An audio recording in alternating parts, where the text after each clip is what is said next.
Welcome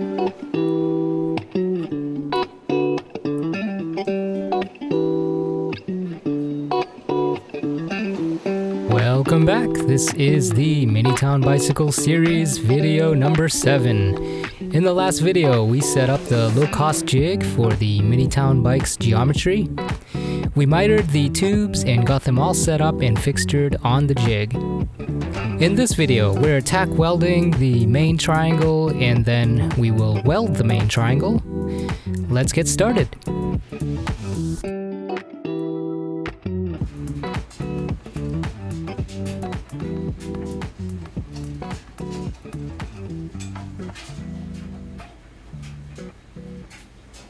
Okay, I'm gonna clean these up and get this dark stuff off. I forget what this is called, but it protects the tube while it's, you know, in storage and being shipped out and all that sort of stuff. So I'm gonna get this off and use the sander, and I'm also gonna clean up inside here. This is a fresh new belt, and what I usually will do, because it's so fresh, it takes a lot of material off. So I'll clean the middle sections of these tubes first, and by that time I'll get this this belt dressed for the ends.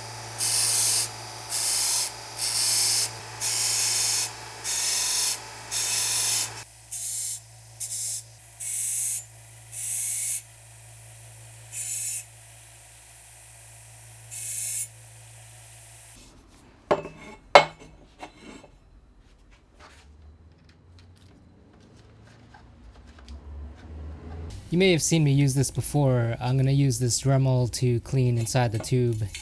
The only thing I don't like about this tool is it has this variable switch, which is nice, but it's hard to deal with when you're trying to clean because I got to try to like turn it on and off while I'm doing this. I've always wanted to make like a foot pedal.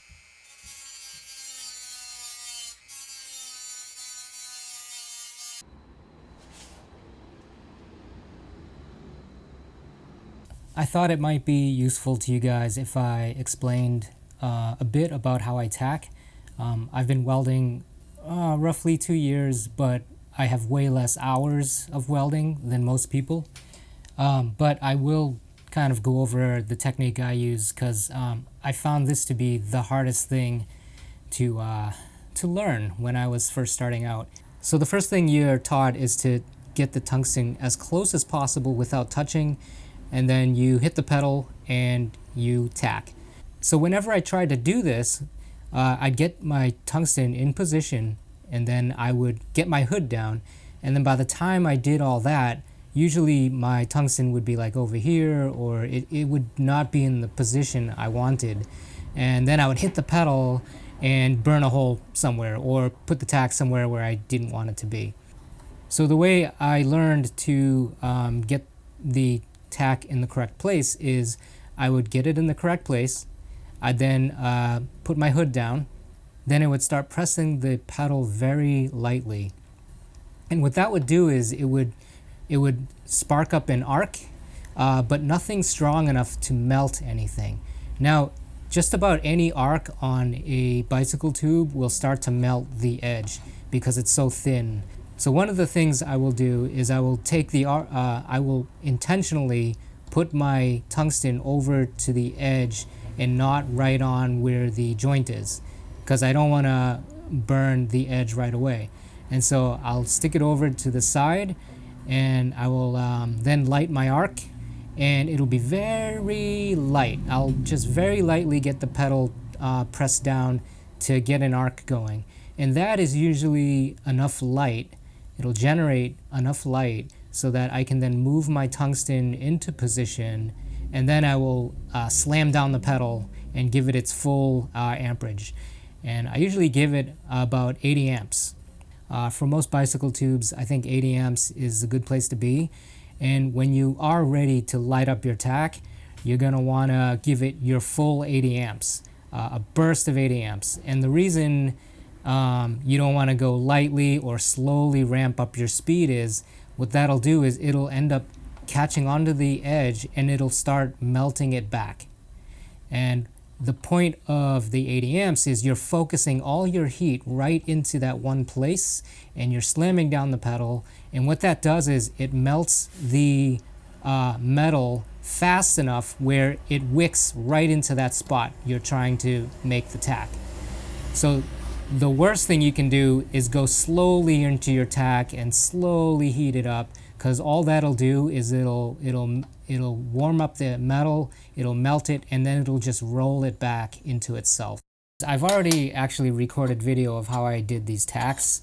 One of the tacks I used filler, and the other tack I did not use filler.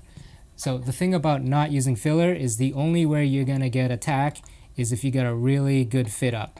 If I'm going to lay a tack with filler, the way I do that is I usually get the filler rod right on the area where I want it, and then I'll take my tungsten and usually I'll put it like off to the side, and then I'll do as I said before, is I'll light up just enough so that I can see what's going on, and then I'll move it over, and what's gonna happen right away is the filler is going to start to ball up and start to roll back. And so what you're going to want to do is you're going to want to light up, bring it over, and just when you get it over, you're going to want to slam the pedal down and give it your full 80 amps.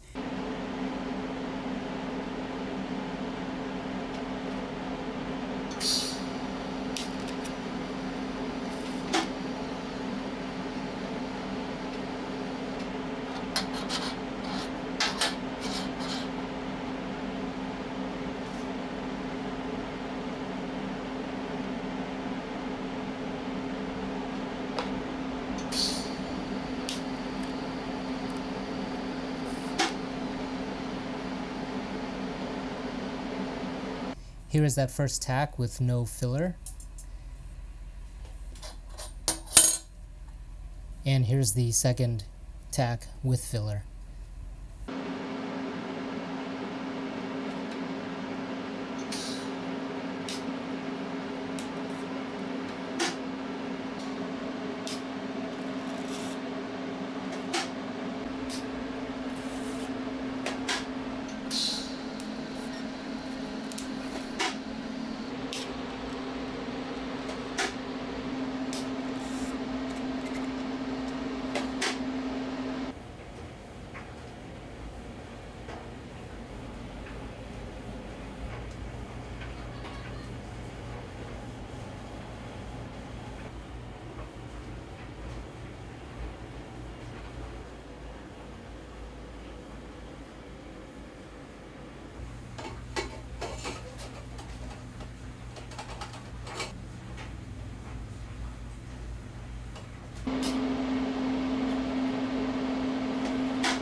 That took way longer than I thought it would, but we're ready to take this thing off now and see how straight it is.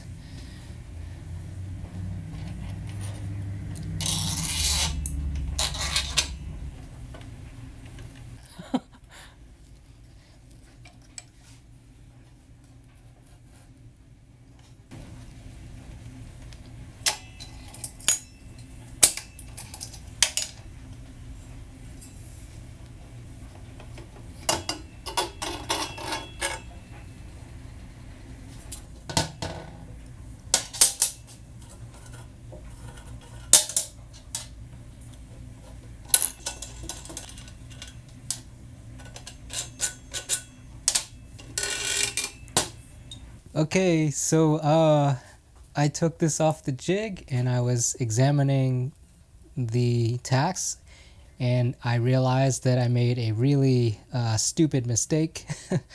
I forgot to drill the holes, the vent holes into these tubes. So Yeah, I guess this is really good tacking practice. I'll use a Dremel and very carefully and surgically grind these tacks off, pull the down tube off, pull the top tube off. As far as the down tube and the top tube is concerned, these will now become TIG welding practice. So when I grind these off, I'm going to grind mostly on this side so that I don't grind up the head tube. And that is why I can't reuse these, because when I do that, when I biased the grinder to this side, it's basically going to make a big gap. I'm going to need to cut whole new top tube and bottom tube. But yeah, it's not the end of the world, and it was really good practice. Yeah, and this does happen from time to time. It will happen at some point. It's probably happened to almost every frame builder at some point.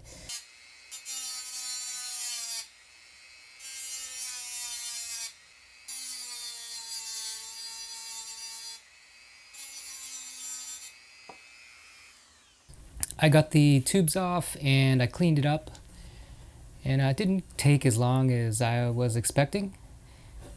Here's the result. You can see there's little marks, but I think pretty good for considering what this tube went through. Not too bad. Alright, so these are ready to be drilled.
Here we are, round 2, and I've got my down tube cut, and I just finished cutting the top tube. This was the last cut that I made, and if you guys remember, I have a hole saw that's not quite big enough. It actually says it's the same exact size as this. Both of my hole saws aren't quite big enough, and I ended up last time around having to file the edges here, and that took a long time. When I mess up like I did and I have to do the whole process over again, one of the things I like to do is to think about how I can improve the process, and it kind of makes it a little more fun because, you know, I'm not doing all the same exact steps over again. Okay, let me show you the fit up. So the sides here are pinching in because the hole saw was not quite big enough. And so what I need to do is take a little off this side and the other side. And the way I did that before was with a file. It took a while because I'm not great with the file. Probably someone with more experience is a lot faster than me, but for me the fastest way to do this is in the mill. Okay, we're all phased in here, and I'll show you the trick.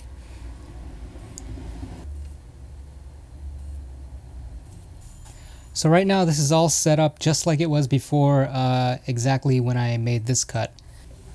I'm going to move this back. I'm going to move it back 0.5 millimeters. Okay.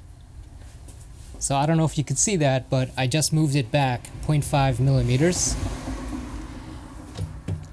And now what I'm going to do is I'm going to come this way 0.4 millimeters.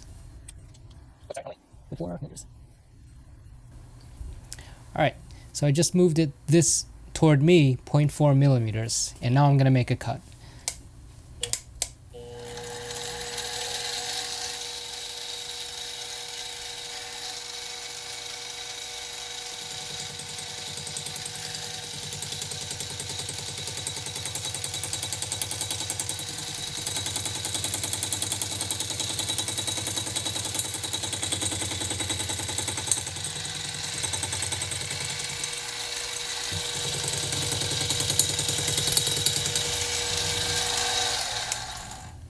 So I just made a cut on this side, and now I'm going to move it and make a cut on this side.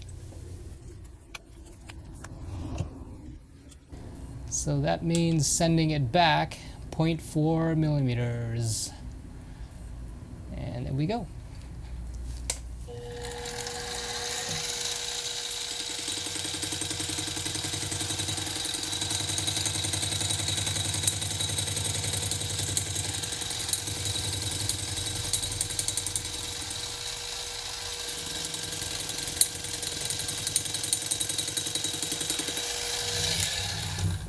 All right, let's get this thing out and see how it fits.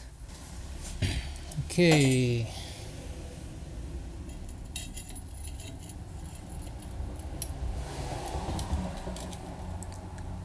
There it is. It's a perfect fit up. All right, so I'm finally back to where I started.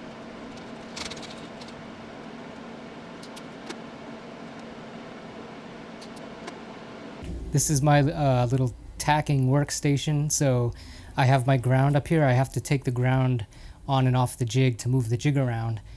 So what I do is when I take it off, I stick it on here. And what this does is it reminds me that if I go to tack something, I see this and I know, oh, I need to put my ground on the jig. And I just drilled this hole so I can stick my little wire in here. And here's my makeshift. I need to make a better torch holder, but this is just the thing I've been using for a while now. I will probably 3D print one at some point.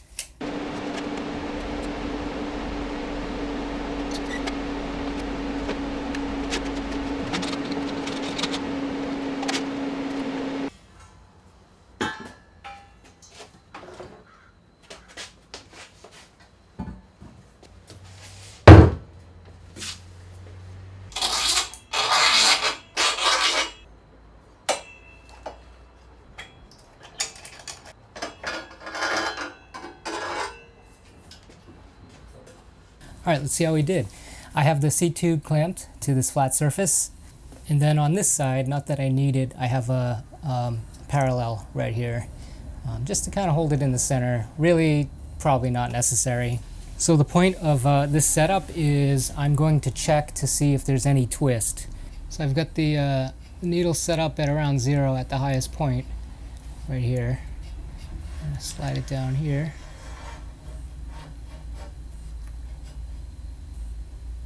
And it's looking like we're out of plane just about 2.5 thousandths, which I think is pretty good.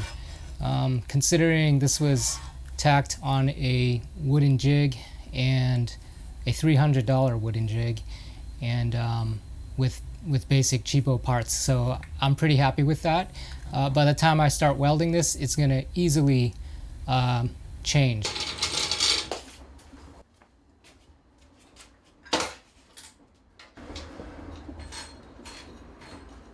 Alright, so I'm gonna throw my bottom bracket heatsink in there, and I'm not going to purge this time around because it's steel and it's relatively thicker wall steel, you know, about 1 millimeter wall. So purge isn't, you know, it's not necessary. But that's just an opinion, and everyone has their own opinions on this.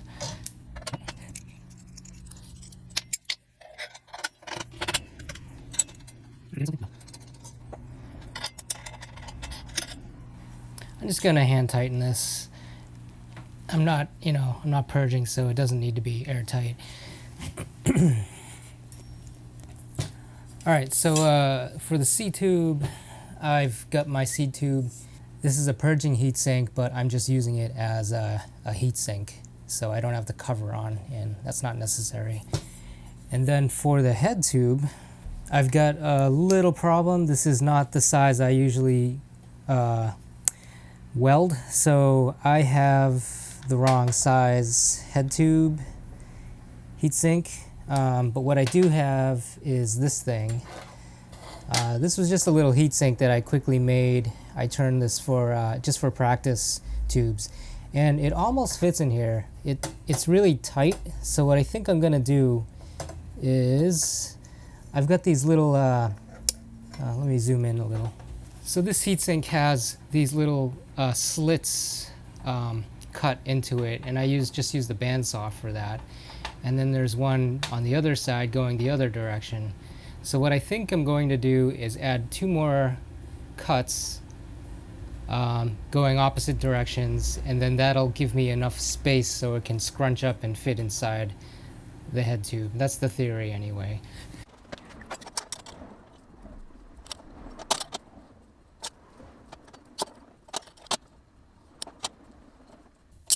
It's kind of a mind-boggling setup. I don't know if I'm gonna cut this thing into pieces. It doesn't look like it. I think it'll still remain intact.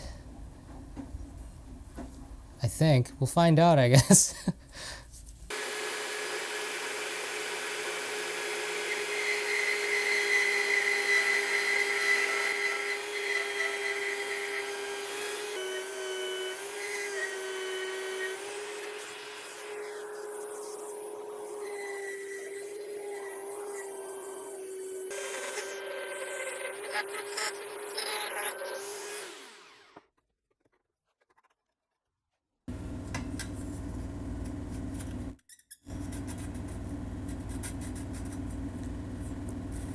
Great. Do I dare pushing it in all the way? I suppose I could tap it out if I need to. Ideally it would... Yeah, let's see. It's not quite making it all the way. I think it's safe to push it all the way in there. Yeah. Oh. Alright.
Alright, so I've got welds on opposing ends on all sides.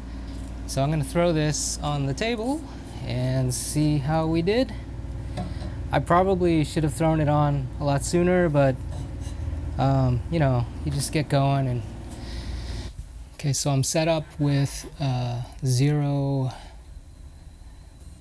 on the high point, the high spot. So if I come down here to the other side,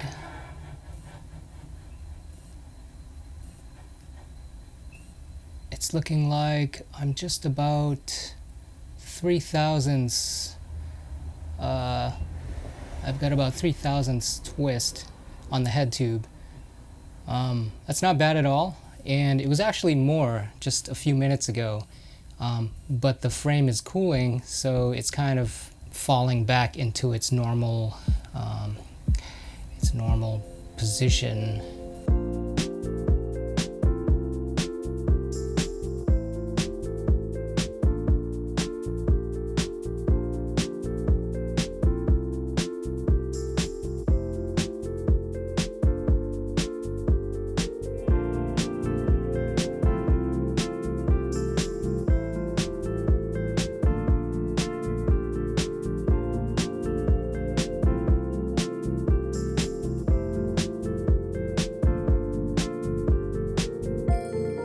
All right, let's get this off and have a look.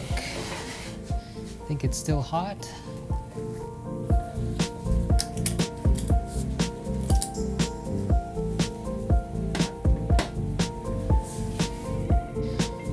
Okay, let's take a look at the head tube first. That side. This is always the hardest part right here. It always gets like lumpy and you don't really have a groove to kind of see where you're going, so you gotta really have good visibility so that you can follow the joint all the way around. All right, let's take a look at the other side.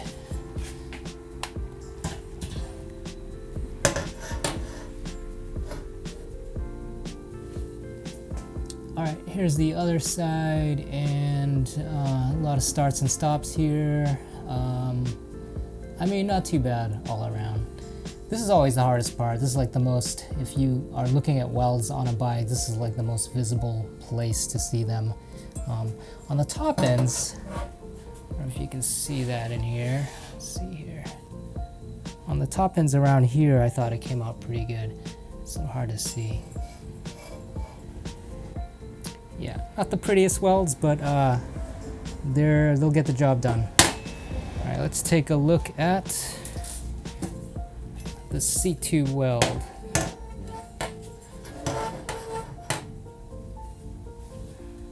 All right, I think this is the ugliest place on the whole bike. Lots of starts and stops, and it got pretty hot over here. I think because I started going off the path over here.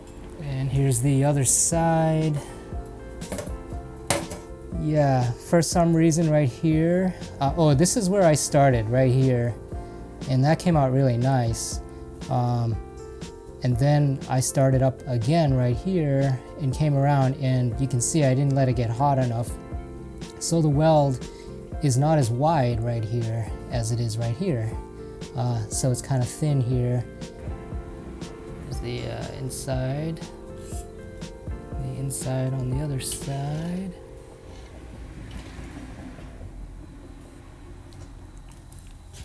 And I'm gonna back this up a little bit. It's having trouble focusing. And then finally the bottom bracket shell. Not really much to talk about here.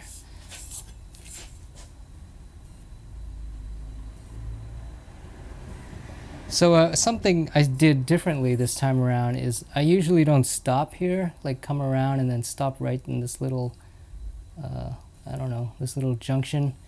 I usually start here and then bring it around, but this time around I stopped here.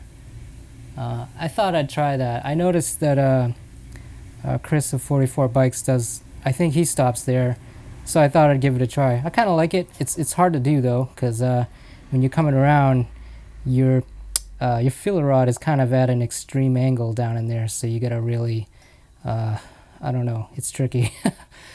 All right, let's see around the other side here. There's the back, or the bottom, rather. Makeshift heatsink, you did a good job today. You've earned your place with the other heat sinks.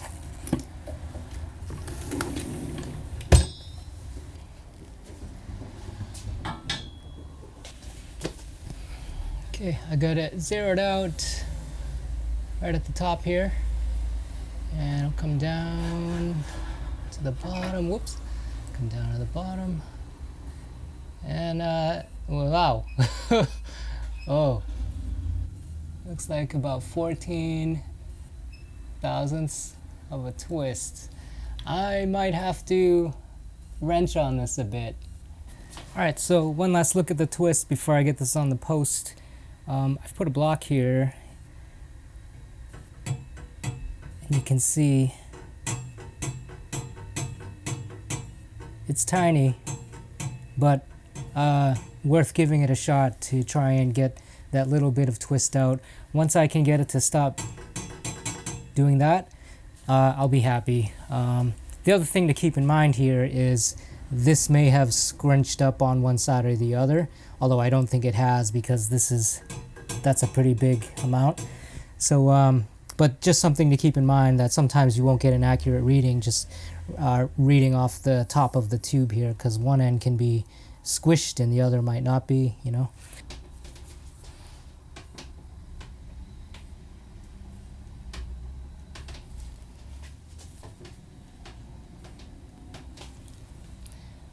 I guess I'll try it.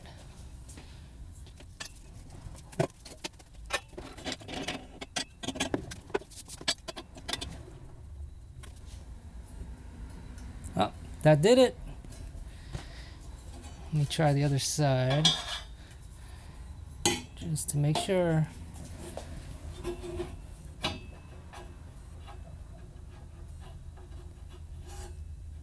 Oh, interesting. So you can see this is not the greatest thing to be doing. If it gets to a point where I have to exert a ton of force, I'm probably just gonna live with it, because yeah, a little out of alignment is better than like completely bending up your frame.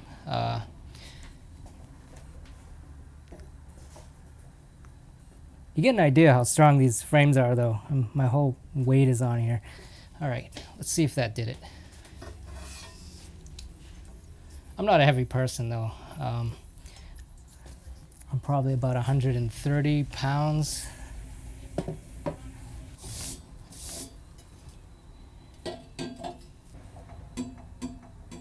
Tiny bit of twist in there. So I got it to a point where there's very little bit of twist now. If I do this, you can hear a slight little shaking, but very little. So I'm gonna call that done and call that good enough. Yeah, so like I said, I mean, that could be, anything could be causing that at this point. It could be the seat tube is not perfectly flat on that side where I'm measuring, or the head tube is not perfectly round on one end to the other. Anyway, we'll call this stage done. All right, that's a wrap. We can finally move on to the back of the bike. So the chain stays, the seat stays. Probably the chain stays alone will take a whole couple episodes. They're pretty complicated. I gotta bend them, and unfortunately I couldn't get the exact dropouts that I wanted, so I have to custom cut some slots and then cap them. You know the deal. All right, that's it. I will see you guys in the next video. Thanks for sticking around. Peace.